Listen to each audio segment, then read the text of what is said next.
আসসালামু আলাইকুম। 360 আলুয়ার অন্যতম সফর সঙ্গী হজরত বগাইশা রহমতুল্লাহ আলাইয়ের মাজার শরীফ। আলহামদুলিল্লাহ, এখানে আসলে প্রায় এখানে আসা হয় এলাকায় আসলে।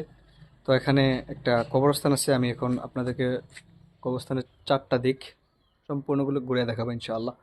দেখেন ভাই, কবরের কাছে আসলে কিন্তু মরার কথা স্মরণ হয় ইনশাআল্লাহ। মরণের কথা স্মরণ করবেন। মনের মধ্যে যদি অহংকার চলে আসে, অহংকারের বিন্দুমাত্র কোনো চিরাভাটা দেখেন, তখনই চলে আসবেন কবরস্থানে ইনশাআল্লাহ, মন দিল ভালো হয়ে যাবে। ধন্যবাদ। তো দেখেন ভাই, আমরা জন্মগ্রহণ যেহেতু করেছি, মরতে তো হবেই। কুল্লু নাফসিন যায়কাতুল মাউত।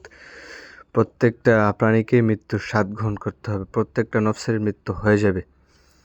তো আলহামদুলিল্লাহ, আল্লাহ পাক এই দুনিয়ার মধ্যে আমাদেরকে বাঁচিয়ে রাখছেন, আবার এই দুনিয়া থেকে নিয়েও যাবেন।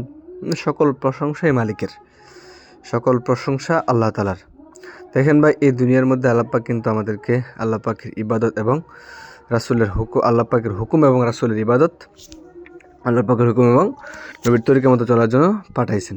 দিন শেষে আমরা কি করি? আমরা তো এসবের মধ্যে না। এই যে একটা রমজান মাস দেখলাম, মানুষ এই যে মসজিদের মধ্যে কি শুরু করছে, আমার ভাইয়ারা, ছোটো ভাইয়ারা, পোলাপানগুলো, মানে যা একটা অবস্থা শুরু করছে ভাই, মানে যেটা নিজের মুখে ভাষা প্রকাশ করার মতন।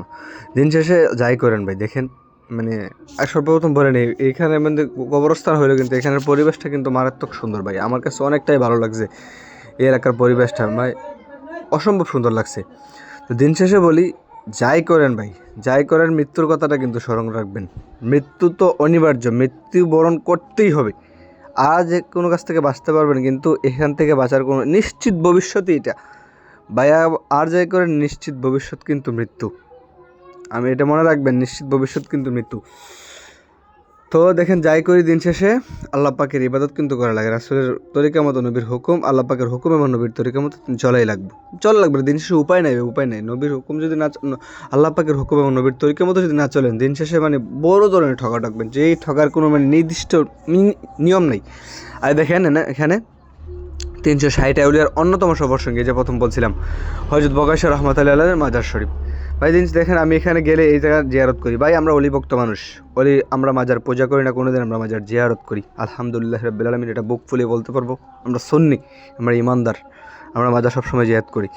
তো দিন শেষে বলি, যাই করেন, যাই করেন ভাই, যাই করেন, আল্লাহ পাকের ইবাদত নবীর হুকুম এবং আল্লাহর তরিকা মতো, আল্লাহ পাকের হুকুম এবং নবীর তরিকা মতো চলুন।